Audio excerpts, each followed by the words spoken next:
what's really going on in Los Angeles. Because if there's one thing the Lakers can't afford right now, it's standing still. The team has big names, big expectations, and a big spotlight, but also some big holes. And when you look at the current roster, it's pretty clear there's a missing piece on the wing. That starting small forward spot, ideally filled by a real two-way player, someone who can knock down the three and defend on the other end, is wide open. We're talking about a legitimate 3-and-D guy, the kind of player every contender wants, but only a few teams can actually get their hands on. Now here's the kicker. To bring in someone like that, you're almost certainly going to have to give up some future assets. And by that, we mean those highly protected first-round picks the Lakers have been clinging to like gold. But that's the price of business in this league, especially when you're in a win-now window. Interestingly, Luka Doncic has reportedly expressed his belief that this Lakers squad has what it takes to win a championship. And listen, when Luka talks, you've got to listen. He's not just some guy with an opinion. He's arguably one of the top 3 players in the entire NBA. He's got that rare confidence, that mindset where he probably believes he could drag a YMCA team to the NBA Finals. You, me, a couple of chairs, and Luka? He thinks we could take the Larry O'Brien trophy. That's just how he operates. But as encouraging as that confidence is, it raises an important question. Are the Lakers decision-makers listening to Luka a little too much? Like, is Rob Pelinka sitting back in his office thinking, phew, Luka likes the squad, we're good. No need to make moves. No need to shake things up. That kind of thinking can be dangerous. Because belief is great, but rosters win games, not good vibes. Rob has said before that they're not satisfied. That's the hope. The hope is that they're not just trying to sell optimism. They're actually still working on putting together a contender. Now let's get into the meat of the dilemma. Should the Lakers trade that valuable first-round pick? For some, it's a no-brainer. If the deal makes you better today, you make it. Simple as that. You don't cling to your draft capital for some pie-in-the-sky plan that might materialize 2 or 3 years from now. Because let's be honest, the Lakers' supposed master plan seems to be this. Hang on to those picks and position themselves for a possible run at Giannis Antetokounmpo or Nikola Jokic if either becomes available down the road. But that's a dangerous game to play. Giannis and Jokic are generational superstars. They don't hit free agency often, if at all. Most of the time, guys at that level don't just walk away from their teams for nothing. And if they do want out, their franchises will want something back. That means trades, not free agent signings.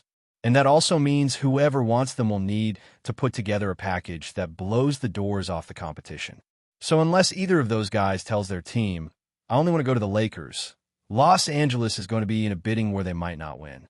Teams like Houston or San Antonio could easily offer more picks, better prospects, or cleaner cap sheets. So unless Giannis or Jokic specifically demands a move to the purple and gold, the Lakers' dream scenario might stay exactly that, a dream. Now here's where it gets tricky. If the Lakers hold off on making moves this offseason, they could potentially enter next year with huge cap space, enough to absorb a superstar-level salary. And if LeBron James decides to leave, likely via sign-and trade to a preferred destination like Cleveland or another contender, that opens up even more options. In that case, the Lakers could get back someone like Darius Garland in sign-and trade. Add that to a core of Austin Reeves, maybe Jarrett Allen, and now we're cooking. You'd still have 3 tradable first-round picks, some pick swaps, and the kind of assets that might finally make the dream of acquiring a true co-star to Luka a reality. In that scenario, you've got a young and talented roster, flexibility, and still enough firepower to make a serious move for another all-star if and when one becomes available. But again, that's all next year. What about this year? What about now? If Luka wants to win this season, does it really make sense to sit on your hands and hope for the best? That's the million-dollar question. Now, it's not like the Lakers are totally locked out of making moves without giving up a first-round pick. Far from it. There are trades out there that could be made using second-rounders, prospects, or even just salary filler. Think about the situation in Portland, for example. Matisse Thybulle and Robert Williams, both good defenders, both potentially available. But they're also injury-prone, and their value around the league isn't exactly through the roof. No team is out there breaking down Portland's door with first-round picks for those guys. So, If the Lakers could land them without sacrificing their firsts, that's solid business. That's how you add real depth without betting the future. That's the kind of maneuvering Rob and the front office should be doing right now. Strategic moves, not desperate ones. Moves that preserve flexibility and improve the roster. Because let's be real, this current group still has a few question marks. The additions of DeAndre Ayton, Marcus Smart, and Jake LaRavia help on paper, sure. But how does it all gel? How does it come together on the court, especially under the pressure of being a Laker? And we haven't even talked about the trade deadline yet. That's when things really get interesting. Suddenly, all those expiring contracts become assets. Teams around the league will be trying to shed salary. And that's when the Lakers could swoop in, absorb contracts, and pick up contributors without having to fork over a first. But here's the catch. Whatever contracts the Lakers take on, they better be smart ones. No long-term deals for underperforming players. No, we'll make it work type of contracts. Like, let's not pretend Jeremy Grant's bloated deal suddenly looks good just because he's available. That's how you trap yourself into a long-term mistake that sinks your chances of landing a true star down the line. But let's say something more realistic comes along. Say a team like Miami is willing to move off a guy like Andrew Wiggins to save money. Now that's interesting, because Wiggins, for all his inconsistencies, still holds real trade value. Maybe you send out a young guy like Dalton Connect, match the salaries, and boom, suddenly Wiggins is in purple and gold. Even if you don't keep him long-term, he becomes a movable piece, another trade chip for the bigger fish. And that's the kind of forward-thinking flexibility the Lakers need to keep in mind. It's all about asset management. Accumulate enough quality pieces, whether they're players or picks, and you give yourself options. Maybe it's not Giannis or Jokic. Maybe it's someone else who becomes available, someone unexpected. But you've got to be in a position to pounce. Let's say they go that route and pass on every opportunity this season. Then imagine next summer rolls around and Giannis signs an extension. Suddenly, your whole plan evaporates. Or let's say Jokic stays put in Denver, which, let's be honest, is probably the most likely outcome. Now what? You're left with a ton of cap space, maybe no LeBron, no Jokic, no Giannis, and all you've got is Luka, some young guys, and maybe a few role players. That's not a championship team. That's a playoff team if everything breaks right, but it's not enough to go head-to-head with the elite squads. And don't forget, the West is brutal. You've got teams like Denver, Minnesota, Phoenix, Golden State if they can stay healthy, and even Sacramento lurking around. There are no easy nights. You need more than just Luka and hopes for the future. You need structure. You need talent. You need depth. Right now, the Lakers roster has promise, but it's not a finished product. And the truth is, that's okay if they're willing to build. But building doesn't mean waiting forever. Building means recognizing value. It means understanding that sometimes the big name isn't available, but the right fit is. Guys like Herb Jones or Jalen Suggs. Those aren't the flashiest names, but they're the kind of players who fill gaps on winning teams. They don't need the ball to make an impact. They defend, they hustle, they hit open shots. They complement stars, and they show up in the playoffs. If you have a chance to get one of those guys and all it costs you is a first-rounder that might land in the 20s anyway, you don't hesitate. Because here's what Lakers fans need to remember. The value of a pick is only as high as what you do with it. Holding onto a pick for years only makes sense if it eventually turns into something real. If you wait 5 years for a superstar that never comes, what did you actually gain? But if you trade that pick today and it gets you a piece that helps you win this season, that's value realized. Now let's look at LeBron's situation, because his timeline obviously affects all of this. It's no secret he's nearing the end of his run. He's not the best player in the world anymore, but he's still elite. He's still one of the smartest, most physically dominant players in the game. But the end is coming, whether it's in a year or two. If you're the Lakers, you have to decide. Do you try to maximize his final years and possibly send him off with one more ring? Or do you start pivoting early and build for the next 5 seasons around Luka? What makes this even more complex is that LeBron holds so much power. He's not going to a rebuilding team. He's not taking the veteran minimum. So if he leaves, it'll be through a sign-and trade, probably to a place he's already signed off on. In that situation, The Lakers should be looking for win-now assets. Darius Garland? Perfect. He's young, he's talented, and he fits next to Luka like a glove. You get him in a big like Jared Allen in a package for LeBron, and suddenly you're not rebuilding, you're retooling. That's the key difference. And if the front office plays this right, they don't need to pick between the two timelines. That's the beauty of this moment. They can field a competitive team with Luka, maybe LeBron, and Reeves, while keeping the flexibility to go big game hunting next summer. But only if they don't waste this season.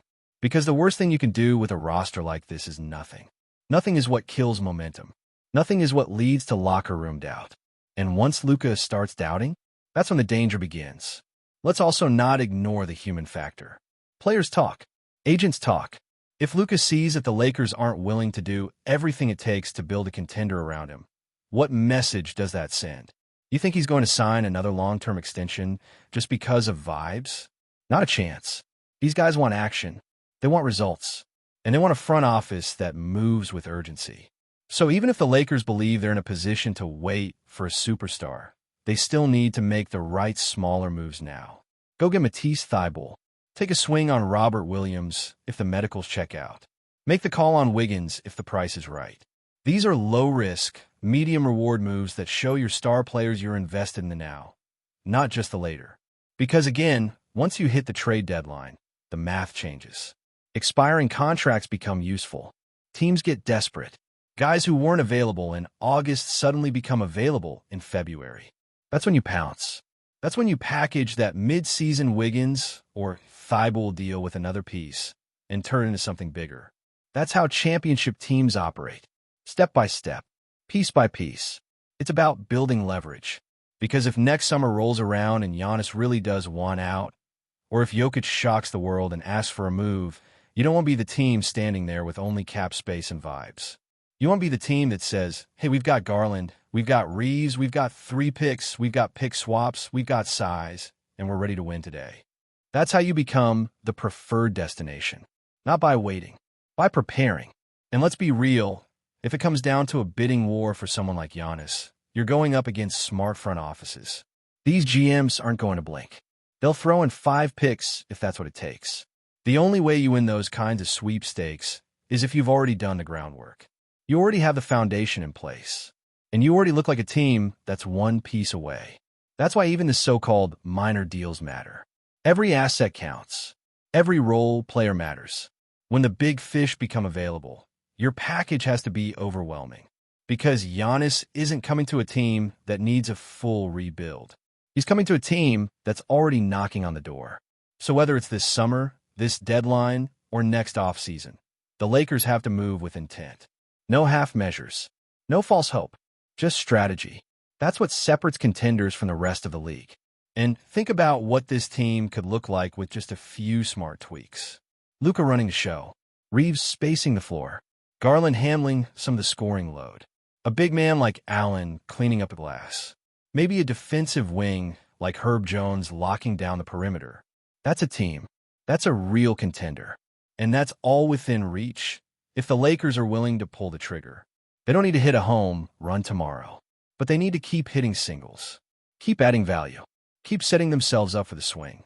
Because when that pitch comes down the middle, and make no mistake, it will, you want to be ready. Because the worst thing that could happen isn't losing in the playoffs. The worst thing is wasting greatness. And Luka Doncic is too good to be wasted. The window is open. Now it's up to the Lakers to climb through it. Before we continue, we ask that you leave a like and subscribe to the channel so you won't miss any exclusive Lakers updates. Moving on, the basketball world was shaken today with the unexpected announcement that Redick will be stepping down as the head coach of the Los Angeles Lakers. This decision marks a significant turning point for one of the most storied franchises in NBA history. Redick, who transitioned from an acclaimed NBA player to a coach, brought a fresh approach and new energy to the Lakers' locker room since taking over the reins. His tenure, though relatively short, was filled with moments of tactical brilliance and intense player development, helping to reshape the team's identity in a competitive Western Conference landscape. The Lakers have long been known for their championship pedigree, but recent seasons had tested the organization's ability to rebuild and maintain its elite status. Redick's leadership was viewed as a key component in their strategy to balance the integration of young talent with seasoned veterans. Now, with his departure, the Lakers face the critical task of finding a successor who can continue fostering growth, cohesion, and the relentless pursuit of excellence. The announcement was met with surprise by fans and analysts alike, sparking a wide array of speculation about the underlying reasons and the future direction of the franchise. Whether this decision stems from personal reasons, strategic differences with management, or other factors remains a matter of intense discussion. J.J. Redick's impact on the Lakers was multifaceted, extending beyond mere wins and losses.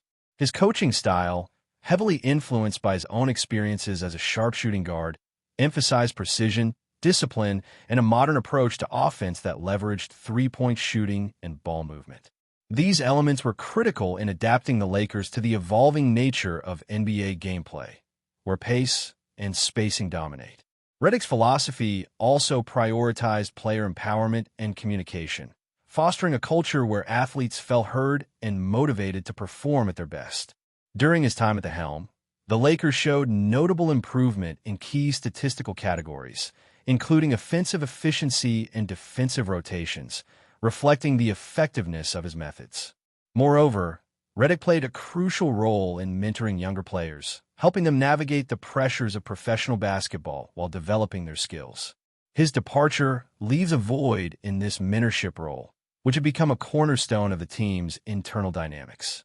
The coaching change inevitably raises questions about continuity and whether the next coach will maintain or overhaul the systems Redick put in place. The Lakers' front office will need to weigh these considerations carefully as they embark on this new chapter. The timing of Redick's exit is particularly noteworthy given the Lakers' current position in the season and their ambitions for the playoffs. With a roster featuring a mix of experienced stars and promising newcomers, the team was poised to make a serious run in the postseason under his guidance. Redick's departure could disrupt the momentum built over months of rigorous training and strategic planning. The chemistry developed under his leadership may face challenges as players adjust to new coaching philosophies and possibly altered rotations. For a franchise like the Lakers, which thrives on stability and clear direction, this kind of mid-season upheaval can be risky. However, it also presents an opportunity for reinvigoration, potentially sparking a fresh wave of energy and innovation depending on who takes over the coaching duties. Fans and analysts will be closely watching how the Lakers management handles this transition, especially considering the high expectations that accompany the team. The Lakers have historically been a team that demands excellence, and maintaining that standard amid coaching changes is never easy, but absolutely necessary for sustained success. The broader NBA community has reacted swiftly to the news of J.J. Redick's departure, highlighting the ripple effects it may cause across the league. Redick was respected not only for his coaching acumen, but also for his professionalism and ability to connect with players on a personal level. His move away from the Lakers opens discussions about coaching dynamics in the NBA, where tenure could be precarious and results-driven. Other teams may now view this as a potential moment to pursue Redick for different roles or reconsider their own coaching situations in light of his availability. Meanwhile, the Lakers must now embark on a search for a new head coach, a process that will undoubtedly involve numerous candidates, ranging from experienced NBA coaches to promising assistants and college-level tacticians. The decision will be critical not only for the Lakers, but also for the competitive balance in the Western Conference. Redick's departure underscores the intense pressures coaches face in a modern NBA and the rapid shifts that can occur even in well-established organizations. As the Lakers navigate this uncertain period, the eyes of the basketball world remain fixed on their next moves. Looking ahead, the legacy of J.J. Redick's time with the Lakers will be analyzed and appreciated for its contributions to the team's evolution during a transitional era. His approach to coaching and player development may influence future coaching hires and strategic directions within the franchise. Despite the suddenness of his announcement, Redick leaves behind a foundation that, if built upon, could help the Lakers return to championship contention in the near future. The organization's response in the coming days, regarding their search for a new coach, adjustments to the roster, and communication with the fan base, will be crucial in maintaining confidence and stability. For Redick himself, this departure may signal a new phase in his professional journey, potentially opening doors to other opportunities in coaching, broadcasting, or basketball operations. Fans and commentators alike will be eager to see where his path leads next and how the Lakers adapt to this significant change. Ultimately, the story of J.J. Redick and the Lakers serves as a reminder of the ever-evolving nature of professional sports, where leadership changes can define a team's trajectory for years to come. Stay informed exclusively about Los Angeles Lakers news. Subscribe to our channel and hit the like button to keep receiving daily updates. Also, share your opinion on the news in the comments, as your contribution is crucial for the Lakers. Stay tuned for the next video.